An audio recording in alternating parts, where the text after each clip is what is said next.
بسم اللہ الرحمن الرحیم۔ السلام علیکم ناظرین، آج کی ویڈیو میں ہم آپ کو بتائیں گے پیغمبر خدا حضرت ابراہیم علیہ السلام کے بارے میں، ان کی ولادت، بت پرستی کے خلاف ان کی تبلیغ اور نمرود کی طرف سے ان کے آگ میں پھینکے جانے کا واقعہ۔ ناظرین، نمرود ملک بابل کا بادشاہ تھا۔ بابل کا موجودہ نام عراق ہے۔ نمرود ایک انتہائی مغرور شخص تھا۔ جب اس کے اقتدار کا دائرہ وسیع ہو گیا تو اس نے لوگوں سے کہنا شروع کر دیا کہ اس کی پرستش کریں۔ چونکہ لوگ پہلے ہی غیر اللہ یعنی پتھر اور لکڑی کے بنے ہوئے بتوں کو سجدہ کرتے تھے، لہٰذا وہ اسے بھی آسانی سے خدا ماننے پر آمادہ ہو گئے۔ لوگوں کو اس گمراہی اور ضلالت کی زندگی بسر کرتے ایک عرصہ گزر گیا اور وہ اللہ کو قطعاً بلا چکے تھے۔ پروردگار عالم نے اس قوم کی رہنمائی اور ہدایت کے لیے ان میں اپنا نمائندہ بھیجنے کا ارادہ فرمایا۔ نمرود کے دربار میں نجومی بھی تھے۔ ایک نجومی نمرود کے دربار میں بڑا اونچا مقام و منزلت رکھتا تھا اور وہ نمرود کے بہت قریب تھا۔ ایک دن اس نے نمرود سے کہا، عالیجا جان کی امان پاؤں تو ایک بات عرض کروں؟ نمرود نے کہا، عرض کرو۔ نجومی نے بتایا کہ آپ کی سلطنت میں ایک بچہ پیدا ہونے والا ہے۔ وہ بت پرستی کو ختم کر دے گا اور لوگوں کو اپنے دین کی جانب بلائے گا اور آپ کی حکومت ختم کر دے گا۔ یہ سن کر نمرود نے اپنے دربار کے دوسرے نجومیوں کی طرف دیکھا۔ سب نجومیوں نے پہلے نجومی کی تائید کی۔ نمرود یہ سن کر دل ہی دل میں گھبرایا اور پھر غصے میں آ کر حکم دیا، عورتوں اور مردوں کو ایک دوسرے سے الگ کر دیا جائے تاکہ ایسا کوئی بچہ وجود میں آنے ہی نہ پائے، اور حکم دیا کہ جو بھی بچہ پیدا ہو اسے قتل کر دیا جائے۔ نمرود کے منہ سے اس حکم کا نکلنا تھا کہ بابل میں پیدا ہونے والے بچے قتل کیے جانے لگے۔ کہتے ہیں کہ نمرود کے حکم پر اس مردود کے جلادوں نے 1,00,000 بچے قتل کیے۔ نادان نمرود یہ سمجھتا تھا کہ ان ہیلوں سے وہ خدا تعالیٰ کے ارادے کے آگے بند باندھ سکے گا۔ اسی ملک بابل میں ایک خاتون تھی جن کا نام تاریخ نے نونا بتایا ہے۔ نونا اس وقت حاملہ تھیں، لیکن ان کے حمل کے آثار کو اللہ نے چھپا دیا۔ جب ان کے بچے کی پیدائش کا وقت آیا تو وہ نمرود کے کارندوں کے خوف کے مارے شہر سے باہر چلی گئیں اور وہاں پہاڑ کے ایک غار میں پناہ لے لی۔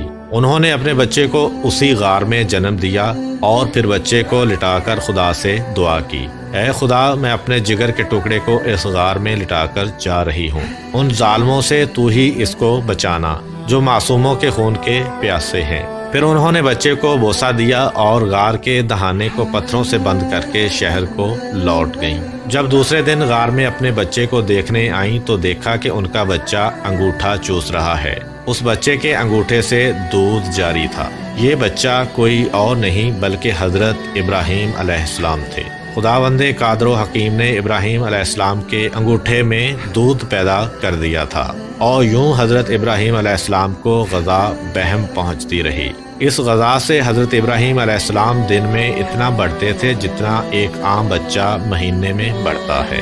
آپ علیہ السلام کی ماں آپ کو دیکھنے کی غرض سے روزانہ غار میں آتی۔ جب آپ علیہ السلام کی عمر 2 سال ہو گئی تو وہ باتیں کرنے لگے، اور جب آپ کی عمر 7 سال کو پہنچی تو آپ کی والدہ انہیں بڑی بڑی باتیں اور اخلاق سکھانے لگیں۔ کمزوروں کی مدد کرنے کا طریقہ سکھاتیں اور اللہ کے گزرے ہوئے پیغمبروں کے قصے سناتیں۔ مگر انہیں کیا معلوم تھا کہ وہ جس بچے کی تعلیم اور تربیت میں لگی ہوئی ہیں وہ خود ایک پیغمبر ہیں۔ آپ علیہ السلام نے اپنی زندگی کے 13 سال اسی غار میں گزارے۔ انہوں نے ایک دن اپنی ماں سے کہا، ماں، مجھے بھی اپنے ساتھ شہر لے چلیں۔ ماں نے جواب دیا، بیٹا، شہر میں تمہارے لیے خطرہ ہے۔ اس لیے حضرت ابراہیم علیہ السلام اس غار سے رات کو نکل کر شہر میں داخل ہوئے۔ حضرت ابراہیم علیہ السلام کا ایک چچا تھا جس کا نام آزر تھا۔ یہاں پہ ایک نقطے کی وضاحت کرتا چلوں۔ توریت میں آزر کو حضرت ابراہیم علیہ السلام کا چچا کہا گیا ہے جبکہ ان کے والد کا نام تارخ بتایا ہے، جبکہ قرآن مجید میں ان کے والد کا نام آزر کہا گیا ہے۔ بہت سے علماء کا اجماع ہے کہ آزر ابراہیم علیہ السلام کا باپ نہ تھا بلکہ ان کے والد تارخ تھے اور وہ مسلمان تھے۔ ارباب نسب کا بھی اسی پر اتفاق ہے کہ حضرت ابراہیم علیہ السلام کے والد تارخ تھے، لہٰذا قرآن مجید اور اکثر حدیثوں میں جو آزر کو باپ کہا گیا ہے وہ مجاز کے طور پر ہے، کیونکہ وہ حضرت علیہ السلام کا چچا تھا، اور عرب میں یہ رواج ہے کہ چچا کو باپ کہتے ہیں، یا یہ بھی ہو سکتا ہے کہ وہ آپ کا چچا ہی رہا ہو اور طارق کی وفات کے بعد ان کی والدہ سے عقد کیا ہو اور آپ کی تربیت کی ہو، اسی سبب سے اس کو باپ کہا گیا ہے۔ آزر پتھر، لکڑی اور مٹی کے بت بناتا، ان کو خود پوجتا اور لوگوں کے ہاتھوں فروخت کرتا تھا۔ اس طرح اس کا کاروبار بہت پھیلا ہوا تھا۔ آزر کے بیٹے بھی بت فروشی کیا کرتے تھے۔ جب حضرت ابراہیم علیہ السلام غار سے نکل کر شہر میں گئے اور اپنے چچا آزر کے پاس پہنچے تو آزر نے حضرت ابراہیم علیہ السلام کو بھی اپنے بیٹوں کے ساتھ بت بیچنے کے لیے بھیج دیا۔ حضرت ابراہیم علیہ السلام نے بتوں کے گلے میں رسی باندھی اور انہیں زمین پر گھسیٹتے ہوئے لے گئے، جس سے وہ مٹی، کیچڑ اور کوڑے کرکٹ سے آلودہ ہو گئے۔ پھر آواز لگائی، اے لوگو، آؤ اور مجھ سے وہ بت خریدو جو بے جان ہیں، عقل و ہوش سے عاری ہیں اور کوئی نفع یا نقصان نہیں پہنچا سکتے۔ بتوں کے ساتھ حضرت ابراہیم علیہ السلام کا یہ سلوک بت پرستوں کی نظر میں بے حد توہین آمیز تھا۔ پھر نوبت یہاں تک آ پہنچی کہ آزر نے حضرت ابراہیم علیہ السلام کو اس بارے میں نصیحت کی۔ ایک دن حضرت ابراہیم علیہ السلام نے اپنے چچا سے پوچھا، چچا جان، آپ لکڑی، پتھر اور مٹی کے بت بناتے ہیں جو نہ بول سکتے ہیں، نہ سن سکتے ہیں، نہ آپ کو کوئی نفع دے سکتے ہیں اور نہ نقصان پہنچا سکتے ہیں۔ آزر نے چونک کر پوچھا، کیا تم ہمارے خداؤں کے مخالف ہو؟ دیکھو، آئندہ اس طرح کی بات زبان پر نہ لانا ورنہ تمہیں سزا ہوگی۔ اس کے بعد حضرت ابراہیم علیہ السلام لوگوں سے مخاطب ہوئے اور کہا، پرستش اور سجدے کے لائق نہ نمرود ہے اور نہ یہ بت ہیں۔ لائق عبادت صرف اللہ تعالیٰ کی ذات ہے جس نے ساری دنیا کو پیدا کیا اور وہی اس کا مالک ہے۔ حضرت ابراہیم علیہ السلام کا نام اور ان کا پیغام بڑی تیزی سے پھیلنے لگا۔ لوگ ان کی بات غور سے سننے لگے۔ جب ان کی شہرت نمرود تک پہنچی تو اس نے اپنے دربار کے لوگوں سے پوچھا، یہ کون نوجوان ہے جس نے ایک ہنگامہ کھڑا کر دیا ہے؟ درباری بولے، اس کا نام ابراہیم ہے جو آزر کے گھر میں جوان ہوا ہے۔ نمرود نے حکم دیا کہ اسے فوراً میرے سامنے پیش کیا جائے۔ نمرود کے بھیجے ہوئے لوگ حضرت ابراہیم علیہ السلام کے پاس آئے اور انہوں نے نمرود کا پیغام انہیں پہنچایا۔ حضرت ابراہیم علیہ السلام نمرود کے پاس پہنچے۔ نمرود نے پوچھا، نوجوان، تم جس خدا کی بات کرتے ہو وہ کون ہے؟ حضرت ابراہیم علیہ السلام نے جواب دیا، میرا خدا وہ ہے جو لوگوں کو زندگی اور موت دینے کی قدرت رکھتا ہے۔ نمرود نے کہا، یہ تو میں بھی کر سکتا ہوں، اور اس نے ایک ایسے مجرم کو آزاد کر دیا جسے موت کی سزا کا حکم سنایا جا چکا تھا، اور ایک ایسے آدمی کو پھانسی دے دی جس کا کوئی جرم نہیں تھا۔ پھر کہنے لگا، اب بولو، میرے خدا ہونے میں تمہیں کیا شک ہے؟ میں بھی تو جس کو چاہوں زندگی بخش دوں اور جس کو چاہوں موت دے دوں۔ حضرت ابراہیم علیہ السلام نے فرمایا، اگر تو سچا ہے تو جس کو قتل کیا ہے اس کو زندہ کر کے دکھا۔ پھر فرمایا، میرا خدا سورج کو مشرق سے نکالتا ہے اور مغرب میں غروب کرتا ہے، تو اسے مغرب سے نکال کر دکھا۔ نمرود سے اس سوال کا کوئی جواب نہ بن پڑا اور وہ شرمندہ ہو گیا۔ اس وقت حضرت ابراہیم علیہ السلام کی والدہ نے نمرود سے کہا، بادشاہ سلامت، مجھے اجازت دیں کہ میں ابراہیم علیہ السلام کو اپنے ساتھ لے جاؤں کیونکہ یہ ابھی ناسمجھ ہے۔ آزر بولا، بادشاہ سلامت، آپ ابراہیم علیہ السلام کو گھر جانے کی اجازت دے دیں، میں اسے آپ کی اور بتوں کی توہین سے باز رکھنے کی ضمانت دیتا ہوں۔ نمرود نے کہا، میں تمہاری خاطر ابراہیم علیہ السلام کو معاف کرتا ہوں، لیکن اگر اس نے آئندہ کوئی ہنگامہ کھڑا کیا تو میں اسے زندہ جلا دوں گا۔ حضرت ابراہیم علیہ السلام اس واقعے کے بعد بھی اپنے مشن سے باز نہ آئے اور انہوں نے ایک دن آزر سے کہا، چچا جان، یہ بت کیا ہیں جن کو آپ خود بناتے ہیں، خود پوجتے ہیں اور خود ہی ان کو خدا مانتے ہیں؟ آزر یہ بات سنتے ہی بگڑ گیا اور اس نے کہا، ابراہیم، فوراً میرے گھر سے نکل جاؤ، میں تمہاری شوخی مزید برداشت نہیں کر سکتا۔ حضرت ابراہیم علیہ السلام یہ کہتے ہوئے گھر سے نکلے۔ چچا جان، آپ نہیں مانتے تو میں جاتا ہوں، مگر میں اپنے مشن سے باز نہیں آؤں گا، کیونکہ میں خدا سے ڈرتا ہوں، ان بتوں سے یا نمرود سے نہیں ڈرتا۔ حضرت ابراہیم علیہ السلام نے اپنے چچا کے گھر سے الگ اپنا کوئی انتظام کر لیا اور وہاں سے چلے گئے، مگر اپنے قول کے مطابق ایک اللہ کی بندگی کی دعوت دیتے رہے اور بتوں کی خدائی کا انکار کرتے رہے۔ ملک بابل کے لوگ ہر سال ایک عید منایا کرتے تھے۔ اور اس دن وہ کچھ خصوصی مراسم انجام دیا کرتے تھے۔ چنانچہ وہ لوگ سارا دن شہر سے باہر گزارتے تھے۔ ایک دفعہ جب عید کا دن آیا اور وہ لوگ شہر سے باہر چلے گئے تو حضرت ابراہیم علیہ السلام اکیلے اس شہر میں باقی رہ گئے۔ جب حضرت ابراہیم علیہ السلام نے دیکھا کہ شہر خالی ہے اور بت خانے کا کوئی محافظ بھی نہیں ہے، حضرت ابراہیم علیہ السلام نے ایک کلہاڑا لیا اور بت خانے میں جا پہنچے۔ اس عالی شان بت خانے کو دیکھنے لگے جس کو بڑی نفاست سے سجایا گیا تھا۔ اس میں مختلف بتوں کو ان کے رتبے کے مطابق ترتیب دیا گیا تھا۔ تب آپ نے ان بتوں کا مذاق اڑانے کے لیے وہ کھانا ان کے آگے رکھا جو آپ ساتھ لے گئے تھے۔ آپ نے ان سے کہا، کیا تم کھانا کھاؤ گے؟ جب بتوں کی طرف سے کوئی جواب نہ ملا تو از راہ تمسخر کہا، تم بولتے کیوں نہیں؟ لیکن اب بھی کوئی جواب نہ ملا۔ اس پر حضرت ابراہیم علیہ السلام نے کلہاڑا اٹھایا اور ایک کنارے سے بتوں کو توڑنا شروع کیا۔ سارے بت چکنا چور کر دیے۔ آخر میں سب سے بڑے بت کے کندھے پر کلہاڑا رکھ دیا اور بت خانے سے نکل گئے۔ جب شہر کے لوگ واپس لوٹے تو اپنے بت خانے میں گئے۔ وہاں جو ان کے بتوں کا حشر تھا دیکھ کر بہت حیران اور غصہ ہوئے۔ لوگ سوچ میں مبتلا تھے کہ یہ سب کچھ کس نے کیا ہوگا۔ سب لوگوں کی زبان پر ایک ہی سوال تھا، کس نے ہمارے خداؤں کے ساتھ یہ سلوک کیا ہے؟ بعض لوگوں نے کہا کہ ہم نے ایک نوجوان کو ان بتوں کی برائی بیان کرتے سنا ہے کہ جس کا نام ابراہیم ہے۔ وہ بتوں کی عبادت کو بے عقلی کا کام سمجھتا ہے اور اس نے ہمیں لعنت ملامت بھی کی تھی، اس لیے ممکن ہے کہ یہ کام اسی نے کیا ہو۔ اس طرح حضرت ابراہیم علیہ السلام پر شک ظاہر کرنے کے بعد ان پر ایک مقدمہ چلایا گیا۔ انہوں نے حضرت ابراہیم علیہ السلام سے پوچھا، کیا ہمارے خداؤں کے ساتھ یہ سلوک تم نے کیا ہے؟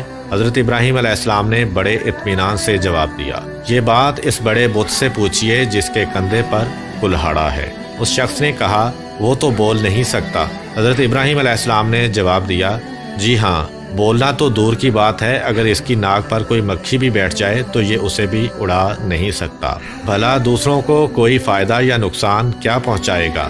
مگر تعجب کی بات یہ ہے کہ تم لوگ پھر بھی اس مجبور اور لاچار کو خدا مانتے ہو، اس کو سجدہ کرتے ہو اور اس کی پوجا میں مست رہتے ہو۔ بس نہیں کرتے تو اس خدا کی عبادت جس نے ساری کائنات کو پیدا کیا اور جو ہر چیز پر قدرت رکھتا ہے۔ لوگوں نے حضرت ابراہیم علیہ السلام کی باتیں بڑے غور سے سنی۔ وہ سوچنے لگے، نوجوان سچ کہتا ہے، سچ مچ مٹی، لکڑی اور پتھر کی مورتیوں میں کیا طاقت ہے؟ لیکن ایک آدمی کے دل پر آپ علیہ السلام کی باتوں کا الٹا ہی اثر ہوا۔ وہ بولا، ابراہیم، تمہاری باتوں سے پتہ چلتا ہے کہ ہمارے خداؤں کا ستیہ ناش تم نے ہی کیا ہے، اور اگر تمہیں چھوڑ دیا جائے تو آج تم نے ہمارے بتوں کو توڑا ہے، کل ہمارا پورا بت خانہ ہی گرا دو گے۔ اس لیے تم جیسے انسان کو زندہ نہیں چھوڑا جا سکتا۔ جو لوگ اس وقت موجود تھے وہ اس شخص کی باتوں کو غور سے سن رہے تھے۔ یہ شخص نمرود کا بھیجا ہوا جج تھا۔ لوگ کھڑے اس بات کا انتظار کر رہے تھے کہ دیکھیں نوجوان کے لیے کیا سزا تجویز کی جاتی ہے۔ اس سزا کو سننے کے لیے انہیں زیادہ انتظار نہ کرنا پڑا۔ جج بولا، ابراہیم، تمہارے اس جرم کی سزا یہ ہے کہ تمہیں زندہ جلا دیا جائے گا اور تمہاری خاک ہوا میں اڑا دی جائے گی۔ حضرت ابراہیم علیہ السلام نے کہا، میں تمہارے اس فیصلے سے نہیں ڈرتا۔ زندگی اور موت کا مالک میرا اللہ ہے۔ میں جو کچھ کہہ رہا ہوں وہ حق ہے اور میری بات کو میرا اللہ سن رہا ہے۔ جج نے حضرت ابراہیم علیہ السلام کو جو فیصلہ سنایا، نمرود نے اس پر عمل درآمد کے لیے فوراً تیاری شروع کر دی۔ اس نے اس شہر اور ارد گرد کے علاقوں میں اعلان کرا دیا، ہمارے بتوں کو توڑنے اور ان کی توہین کرنے والے نوجوان کو زندہ جلانے کے لیے سب لوگ ایندھن اکٹھا کریں۔ ادھر بت خانے کے پجاریوں نے بھی اعلان کیا کہ جو لوگ اپنی کسی مراد کے پورا ہونے کے لیے ایندھن جمع کریں گے ان کی مراد پوری ہوگی۔ اس اعلان کو سن کر لوگوں نے زیادہ سے زیادہ ایندھن اکٹھا کرنا شروع کر دیا۔ ادھر شہر کے تمام لوگوں نے لکڑیوں کو اکٹھا کرنا شروع کر دیا۔ ادھر حضرت ابراہیم علیہ السلام قید کر لیے گئے۔ لوگوں نے ایندھن کے لیے لکڑیوں کو اکٹھا کر کے ایک جگہ اس کا ٹال لگا دیا۔ اس کے بعد ان لکڑیوں کو آگ لگائی گئی۔ جب شعلے بھڑک اٹھے تو حضرت ابراہیم علیہ السلام کو قید خانے سے نکال کر لایا گیا۔ جب انہیں اس میدان میں لایا گیا جہاں آگ جلائی گئی تھی تو آپ علیہ السلام اس آگ کو دیکھ کر ہنس پڑے۔ حضرت ابراہیم علیہ السلام نے اس اونچے مینار کو بھی دیکھا جو میدان سے کچھ فاصلے پر تعمیر کیا گیا تھا، جس میں ایک خوبصورت کمرہ تھا جہاں نمرود کے ساتھ اس کے وزیر اور مشیر بیٹھے تھے۔ کہتے ہیں کہ یہ آگ اس قدر شدید تھی کہ اس کے اوپر ایک فرسخ کے فاصلے تک کوئی پرندہ اڑ نہیں سکتا تھا۔ چنانچہ جب حضرت ابراہیم علیہ السلام کو لایا گیا تو ان لوگوں کو یہ مسئلہ درپیش ہوا کہ اب ابراہیم کو اس آگ میں کیسے پھینکا جائے۔ اس دوران شیطان نے ان لوگوں کے دماغ میں منجنیق کا تصور ڈالا۔ حضرت امام جعفر صادق علیہ السلام سے منقول ہے کہ منجنیق دنیا میں سب سے پہلے حضرت ابراہیم علیہ السلام کے لیے کوفہ میں کوثار نامی ایک نہر کے کنارے بنائی گئی اور وہ قریہ کنتانہ میں تھی۔ اس منجنیق کو شیطان نے بنایا تھا۔ چنانچہ حضرت ابراہیم علیہ السلام کو منجنیق کے ذریعے آگ میں پھینک دیا گیا۔ اس وقت آسمان و زمین سے فریاد بلند ہوئی اور کائنات کی ہر شے نے ابراہیم علیہ السلام کی امداد کی خواہش کی۔ زمین نے کہا، پروردگارا، مجھ پر سوائے ابراہیم علیہ السلام کے تیری عبادت کرنے والا کوئی نہیں ہے، کیا تو راضی ہے کہ لوگ اسے جلا دیں؟ فرشتوں نے کہا، تیرے خلیل ابراہیم علیہ السلام کو لوگ جلاتے ہیں۔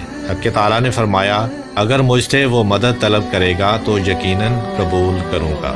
جبرائیل علیہ السلام نے کہا، خدا بندہ، تیرے خلیل ابراہیم علیہ السلام کے سوا زمین پر تیری عبادت کرنے والا کوئی نہیں ہے۔ تو نے ان کے دشمنوں کو ان پر مسلط کر دیا ہے تاکہ ان کو آگ میں جلا دیں۔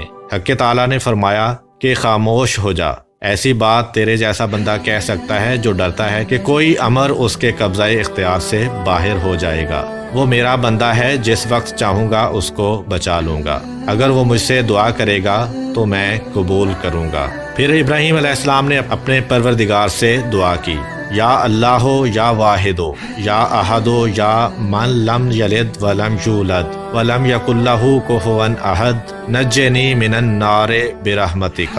اس وقت جبرائیل علیہ السلام نے حضرت ابراہیم علیہ السلام سے ہوا میں ملاقات کی جبکہ وہ منجنیق سے جدا ہو چکے تھے، اور پوچھا کہ اے ابراہیم علیہ السلام، کوئی حاجت مجھ سے ہے؟ آپ نے فرمایا، تم سے کوئی حاجت نہیں ہے، لیکن عالموں کے پروردگار سے میری حاجت ضرور ہے۔ اس وقت جبرائیل علیہ السلام نے ان کو ایک انگوٹھی دی جس پر نقش تھا، لا الہ الا اللہ محمد الرسول اللہ، انجعت ظاہری الی اللہ واسندت امری وفوضت امری الی اللہ۔ پھر خدا نے آگ کو وحی کی، کونی بردن، یعنی سرد ہو جا۔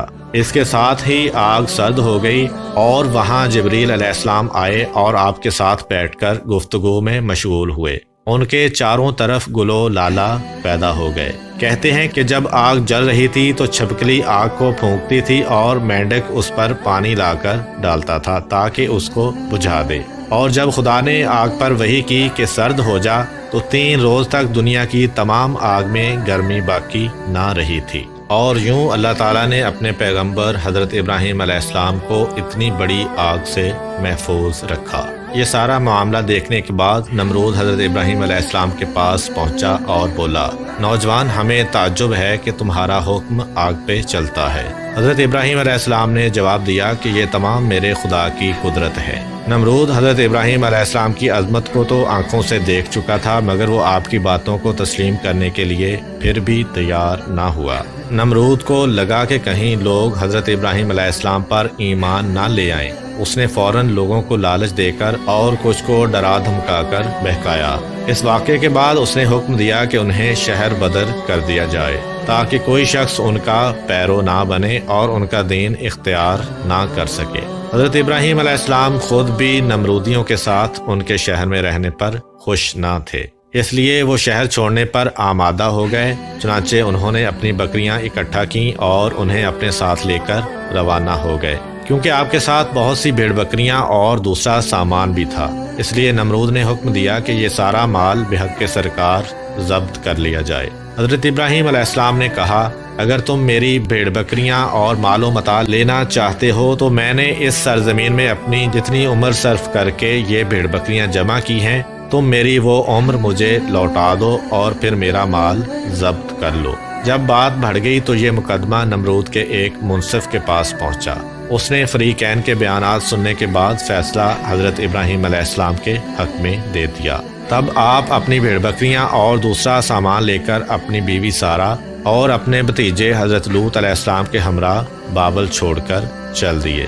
اکثر مورخوں اور بعض مفسروں نے ذکر کیا ہے کہ آگ سے نجات کے بعد حضرت ابراہیم علیہ السلام نے نمرود کو دین حق کی دعوت دی اس شکی نے کہا کہ میں تمہارے خدا سے جنگ کروں گا، اور ایک دن مقرر کیا۔ اس روز نمرود بے شمار لشکر لے کر میدان میں آیا۔ ابراہیم علیہ السلام تنہا اس کے مقابلہ میں کھڑے ہوئے، یہاں تک کہ حق تعالیٰ نے اتنے مچھروں کو بھیجا جن سے فضا تاریک ہو گئی، اور وہ لشکر والوں پر حملہ آور ہوئے اور ان کے سر اور ناک میں لپٹ گئے، یہاں تک کہ سب کے سب بھاگ کھڑے ہوئے۔ نمرود بھی ذلیل و رسوا ہو کر واپس آیا، لیکن پھر بھی ایمان نہ لایا۔ تو خدا نے ایک کمزور مچھر کو حکم دیا کہ اس کے دماغ میں گھس جائے۔ وہ اس کے دماغ میں جا کر اس کا مغز کھانے لگا۔ وہ اس قدر بے چین ہوا کہ چند آدمیوں کو مقرر کیا کہ بھاری گرز لے کر اس کے سر پر ماریں کہ شاید اس سے اس کے اضطراب میں تسکین آئے۔ اسی حالت میں 40 سال گزرے اور وہ ایمان نہ لایا، بالآخر اسی حالت میں جہنم واصل ہو گیا۔ امید کرتا ہوں کہ آپ کو آج کی ویڈیو پسند آئی ہوگی۔ اگر آپ کو ہماری ویڈیو پسند آئی ہے تو ویڈیو کو لائک کریں اور اپنے دوستوں کے ساتھ شیئر بھی کریں۔